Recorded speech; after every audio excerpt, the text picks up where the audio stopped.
મનુષ્યના મનની અંદર એમ થાય છે કે આ મારા માટે બહુ ખોટું થયું, પણ ખરેખર એવું નથી. જે ભગવાન કરતો હોય ને એ સારા માટે જ કરતો હોય. કોઈ દિવસ ભગવાન કોઈનું ખરાબ કરતો નથી, પણ મનુષ્યના કર્મને આધીન જે વસ્તુ છે ને એ બન્યા વગર રહેતી નથી. પણ આપણું જે જીવન છે એ જીવના હિસાબે, આપણા મનના હિસાબે આપણને દુઃખ ઉત્પન્ન થાય, પણ ભગવાન કરતો હોય એ સારા માટે જ કરતો હોય. એનો આધાર પુરાવા સાથે એક દાખલો એવો છે કે એક રાજા હતો.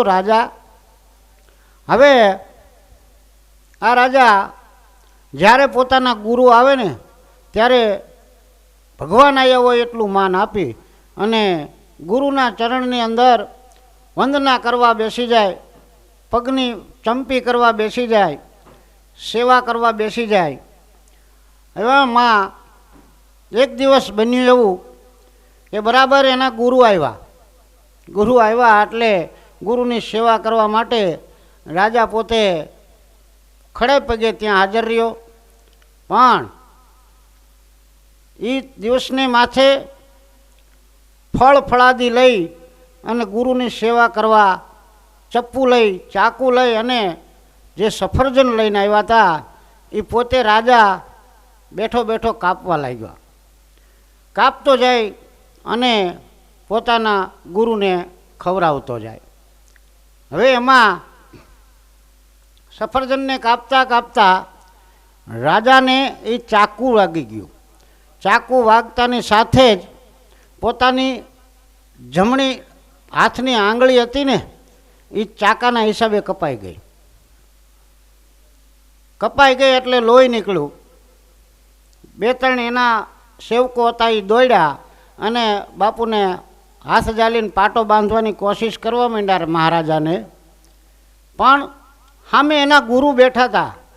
એ સફરજન ખાતા ખાતા તરત કહેવા લાગ્યા, સારું થયું બેટા, સારું થયું.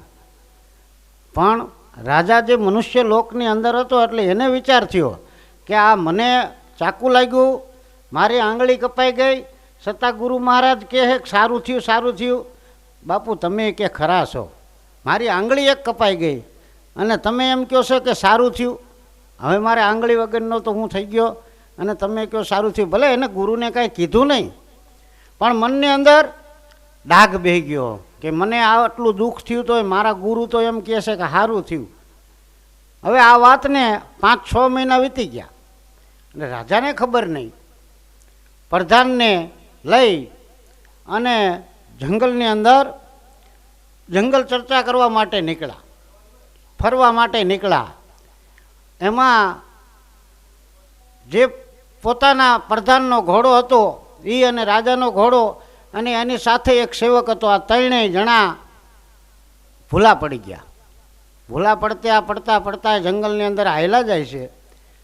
એમાં આદિવાસી વિસ્તારની અંદર વયા ગયા કે જે આખી જ્ઞાતિ જુદી આવે. એના બરાબર તે દિવસે માતાજીની કંઈક માનતા કરેલી હોય કે એ લોકો મનુષ્યને ચડાવવાની, મનુષ્યનો વધ કરી નાખે.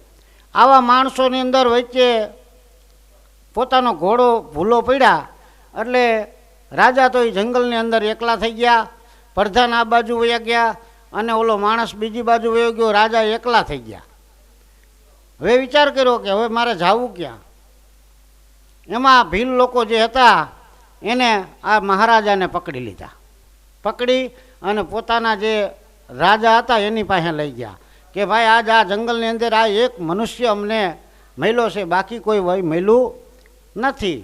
એટલે રાજાને તો લઈ ગયા, અબીલ ગલાલ કંકુ સાંટ્યા અને બાંધી દીધા.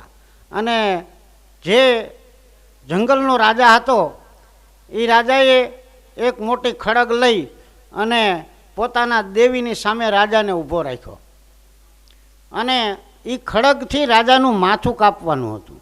કારણ કે એ માતાજીના ચરણની અંદર એનું શીશ ધરાવવાનું હોય. આવું એ લોકો કરતા. ત્યાં બરાબર તૈયારી થઈ ગઈ, ત્યાં રાજાના ગુરુ મહારાજને ખબર પડી, કારણ કે સંતોને બધાને આત્મ તાર લાગે, અને તાર લાગી ગયો કે આજ મારો સેવક રહ્યો એ દુઃખમાં છે. એટલે ફટાફટી જંગલની અંદર આવી પહોંચ્યા, અને જ્યાં રાજાનું ખડગ લઈને શરીર ધડથી મસ્તક જુદું કરવાની તૈયારી થઈ, ત્યાં બાપુએ આવી અને જંગલનો જે રાજા હતો ને એને કહેવા લાગ્યા કે સબૂરી રાખ, સબૂરી રાખ. કે કેમ? કે તું આ જે ચડાવેશ ને એ ખંડિત મૂર્તિ છે, ખંડિત મૂર્તિની પૂજા ન થાય, ખંડિત મૂર્તિને ક્યાંય ચડાવાય નહીં. ખંડિત છે તો કે હા, કે પણ ક્યાં ખંડિત છે? એટલે બાપુએ જે જમણો હાથ હતો ને એ બતાવ્યો. હવે એમાં એની ટચલી આંગળી નહીં, ટચલી આંગળી કપાઈ ગયેલી હતી, કારણ કે જેથી બાપુને સફરજન કાપી દેતા ને તેથી એની આંગળી કપાઈ ગઈ હતી. તેથી બાપુએ કીધું હતું કે સારું થયું, સારું થયું. પણ રાજાને તેથી ખબર પડી નહીં.